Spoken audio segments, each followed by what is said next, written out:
ISLന്റെ ആദ്യഘട്ടം അവസാനിക്കുമ്പോൾ Kerala Blasters FC ഒന്നാം സ്ഥാനത്തായിരുന്നു.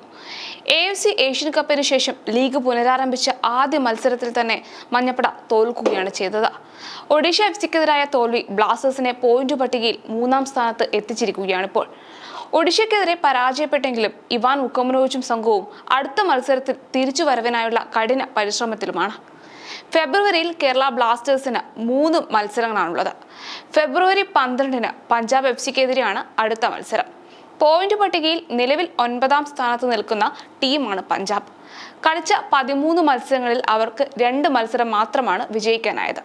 5 കളികൾ തോറ്റ പഞ്ചാബിന് 11 പോയിന്റ് മാത്രമേ ഉള്ളൂ. പഞ്ചാബിനെതിരെ ബ്ലാസ്റ്റേഴ്സിന് അനായാസം ജയിച്ചു കയറാമെന്ന് തന്നെയാണ് ആരാധകരുടെയും പ്രതീക്ഷ. കേരള ബ്ലാസ്റ്റേഴ്സിന്റെ ഹോം ഗ്രൗണ്ടായ കൊച്ചിയിൽ വെച്ചാണ് ഈ മത്സരം നടക്കുക. ആദ്യഘട്ടത്തിൽ പഞ്ചാബിനെതിരെ ബ്ലാസ്റ്റേഴ്സ് വിജയം നേടുകയും ചെയ്തിട്ടുണ്ട്. ഫെബ്രുവരി 16-ന് ചെന്നൈയിൻ FCക്കെതിരെയാണ് പിന്നീടുള്ള മത്സരം. ചെന്നൈയിനും പോയിന്റ് പട്ടികയിൽ അല്പം പിന്നിലുള്ള ടീമാണ്.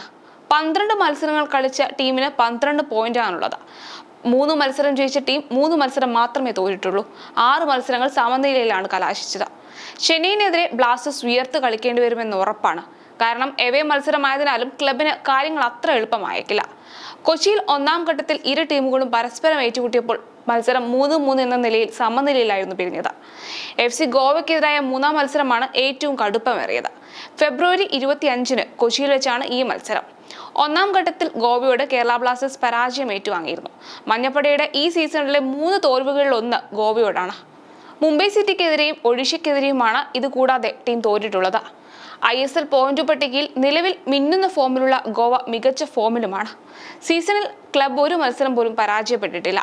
11 മത്സരങ്ങളിൽ നിന്ന് 8 വിജയവും 3 സമനിലയുമായി ഗോവയ്ക്ക് 27 പോയിന്റുണ്ട്. 2-ാം സ്ഥാനത്തുള്ള ഒഡീഷയ്ക്കും 27 പോയിന്റ് തന്നെയാണുള്ളത്. ISLന്റെ പ്ലേ ഓഫ് സാധ്യതകൾ കൂടി ഉറപ്പാക്കാനുള്ള മത്സരമാണ് ഇനി നടക്കാൻ പോകുന്നത്.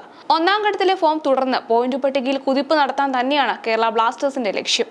നിലവിലെ ബ്ലാസ്റ്റേഴ്സിന്റെ സ്ഥിതിയെക്കുറിച്ച് കോച്ച് ഇവാൻ വുക്കോമനോവിച്ച് പറഞ്ഞത് ഇങ്ങനെയാണ്: ഈ സീസണിൽ ഇതുവരെ ഞങ്ങൾക്ക് ഒരു ഫുൾ ഫിറ്റ് സ്ക്വാഡ് ലഭിച്ചിട്ടില്ല. ഇതൊരു പരാതിയല്ല, പക്ഷേ ഞങ്ങൾ ഈ സാഹചര്യത്തിൽ കൂടി കടന്നു പോയേ മതിയാവൂ. ഓരോ മത്സരങ്ങളും ഞങ്ങൾക്ക് ഓരോ കഥകളാണ്. എല്ലാ മത്സരങ്ങളും വിജയിക്കാൻ ഞങ്ങൾക്കാവില്ല എന്നാണ്.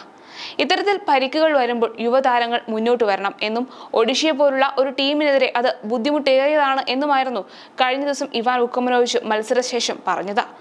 എന്തായാലും നിലവിൽ മോശം ഫോമിലുള്ള താരങ്ങൾ കൂടി മികച്ച ഫോമിലേക്ക് വന്നാൽ കേരള ബ്ലാസ്റ്റേഴ്സിന്റെ കിരീട പ്രതീക്ഷകൾ ഇനിയും ഉയരും.